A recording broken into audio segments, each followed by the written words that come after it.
Right, very good morning folks, welcome to another SPiS adventure where today, it's a bit miserable today, and as you can see I'm reading Dundee at a Glance, this fantastic book. So we're going looking for local things in Dundee today folks. We're just waiting on Bro turning up and then we'll be off. So enjoy today's adventure folks, thank you. Right, what does this say? Oh, it's a SPiS card. SPiS card. Right folks, here we are now. We're just having a discussion here about, I don't know if many of you saw the KSI versus Logan Paul fight last night. It attracted 21,000 viewers in the actual stadium itself and millions around the world. So what we're going to do, Bro and I are going to have a fight and we're going to stage at the Caird Hall. So we're going to do some training. Train on this. Da da da da da da da da da. Come on, Jack, you can do it.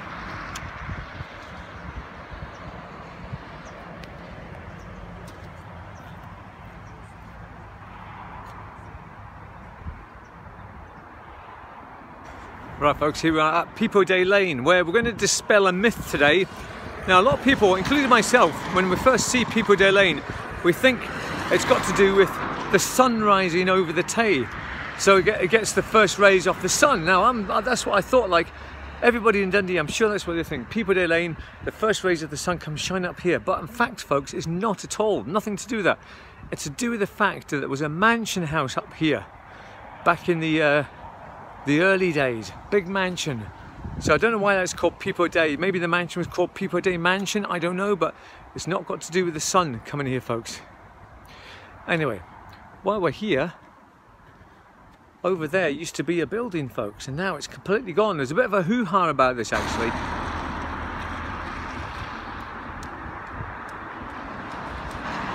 Yes, indeed, bit of a hoo-ha, folks, as when the council started, well, when the building contractors started knocking it down, the council hadn't been told. So you can imagine the big flap that was going on there. So the council were going mad about it, but it's down now, so there it is. You know what, I can't remember what it was called now, the building. I drove past it every day, and I can't remember what it's called.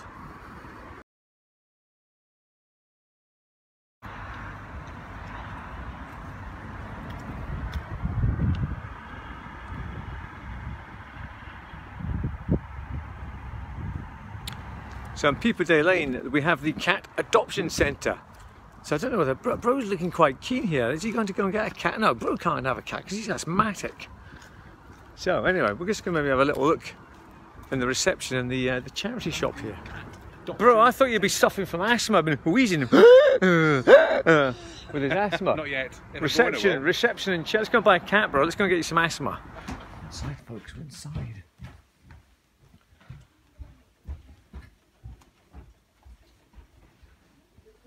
The books.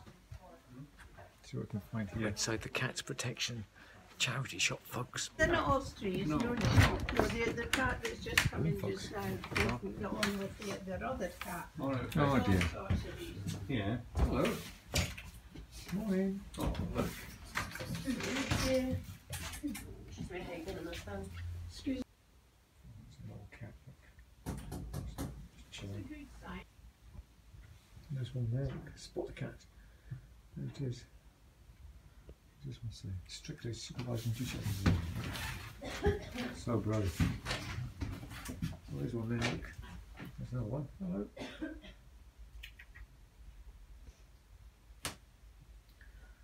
Oh, what a shame. It's lying there doing nothing. Right.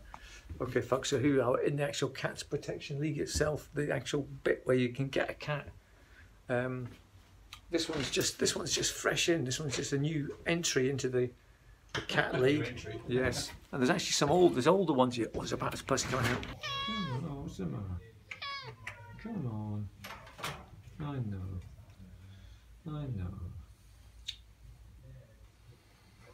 Oh, I like you. Oh. Oh, tortoise shell. Hello. Oh, you're nice. You remember my cat I used to have. I know.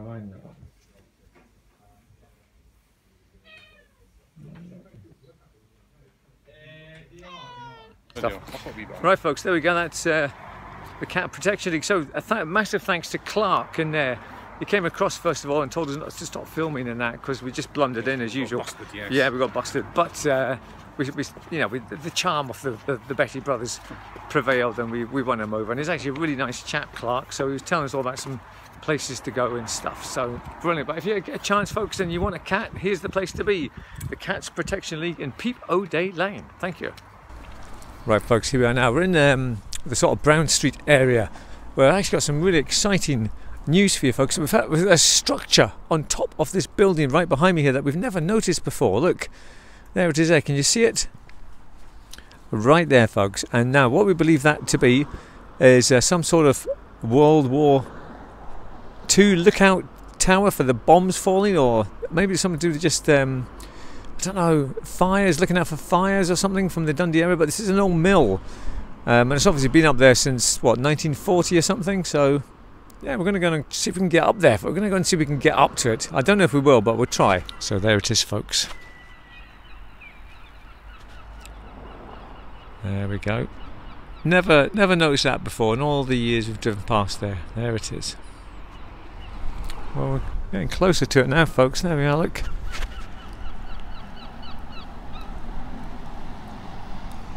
So, how do we get up there? I don't know. Now, behind me here we have this Emporium, Dundee's largest selection of reusable goods, and this is where I got all those old maps, the ancient maps. Here they are. Here's a picture of them.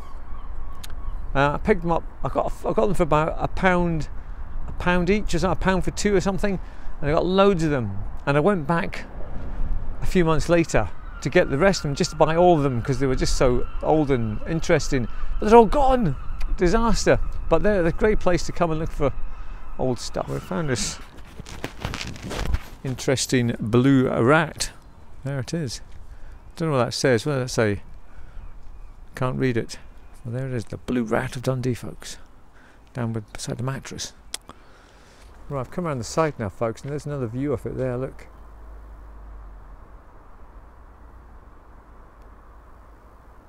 Right, there it is, just behind us, folks. There you go, look. Another view of it. It's quite long, but we just don't know how to get up to it, folks. Just not sure. Look, folks, it looks like you can see the old doors or something, look. There it is, right up there, look. Still see it. Right, unfortunately we couldn't find our way in there, folks. We tried to open a couple of doors down there, but there's just no way in. It seems to be like industrial units down there. But hey, however, an interesting thing, very interesting.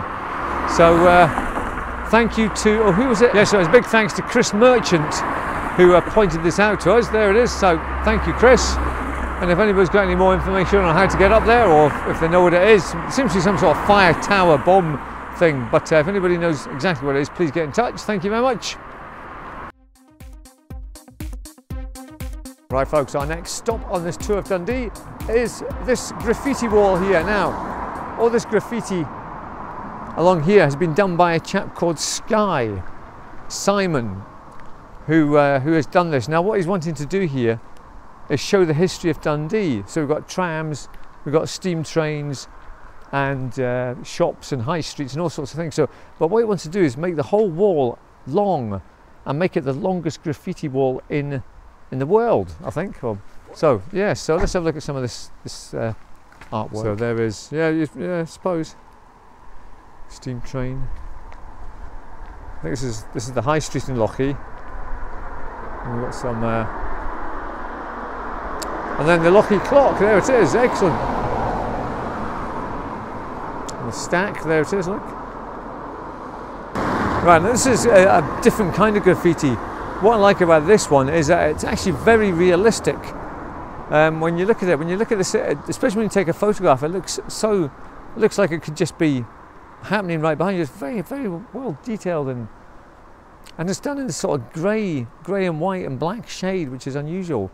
But it looks very, very realistic indeed, folks. So yeah, different sort of graffiti, but I'm most impressed I am with it. Very nice indeed. So who are these people? I do not know. They're sort of some famous Dundonians. Along here we have, I don't know who that is. And these guys, I don't know who these are.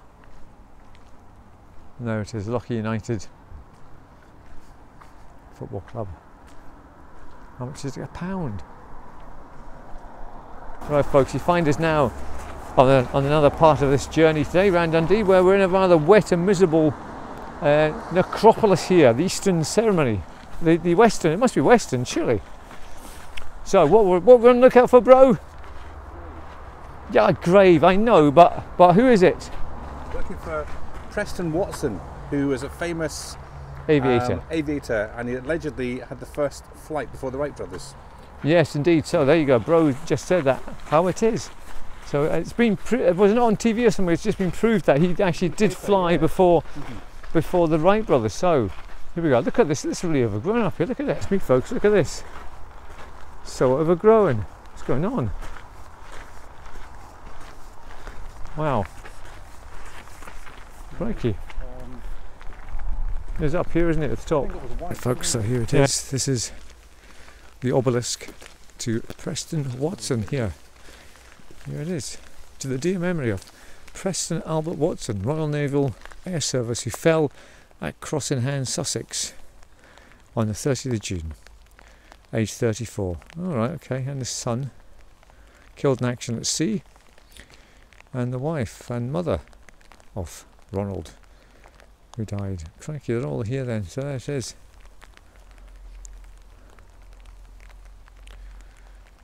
Preston Watson. James Bowman Lindsay, yes, now, there he is. The electric light.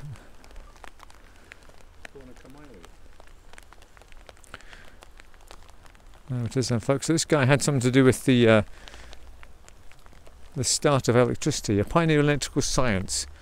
The application of electricity as an illuminati, a motive power to replace what? Steam. Oh yes, and substitute for coal in heating. He devised an electric telegraph. That's it. Well, there you go, folks. So yes, he did quite a lot for that sort of thing. So there he is, James Bowman Lindsay. Awesome. What are you laughing at? It's just watched straight through a video again. It's alright though, it's fine. Well, bro's in the right temper today. He's going about walking to his videos and bro's been in the right mood today, but he's been slagging me because I said I was going to wear flannels going down on the train to York. But then he produced a cloth hanky from his pocket, so I've been laughing about that. So, alright. Better than flannels. Alright, hanky boy. Flannel. Hanky boy and flannel. Oh, hanky, don't you? Oh, but most people this day just use a sort of like a packet of hankies, Kleenex. You know, don't carry a cloth hanky. That's so old-fashioned. It's not. It is. Do you tie a knot in it when you want to remember something? Good Lord, bro. I put it on my head when I get sunburned. Yes, exactly. It's got many uses, a hanky. So yes, it's a multi-purpose cloth device in your pocket. It's not a hanky. Right, okay. And it's a phone cleaner too. Oh, exactly. Yeah, well, I wouldn't have thought that one, bro. Excellent. Thank you. Right, can I borrow your hanky to wipe my nose? You do it right on your flannels. Right, okay. Right, folks, we're here at the grave of D.C. Thompson, David Cooper Thompson, the famous newspaper proprietor, as it says there. And there he is. That's it. Fantastic. So there it is, D.C. Thompson, folks. Now, he's the famous guy who did the Courier, the Evening Telegraph. His company runs all these sort of things and did comics and the Beano and the Dandy and all this. His empire just stretches for miles into comic land. It really does. So here he is. This is D.C. Thompson. I don't think a lot of people know what the DC stands for, bro, do they? David Cooper, I think. Well, obviously, because you can read it there, but David Cooper. If you ask most people on the street, I think we should stop people and say, do you know what DC Thompson, do you know what DC stands for? They wouldn't have a clue. So it's actually David Cooper, so maybe we should do that, bro. Right, the rain's getting very heavy here now. Yeah. Right, you better do your video, bro, before I walk into it. Come on, hanky boy. Get your hanky out and clean your phone.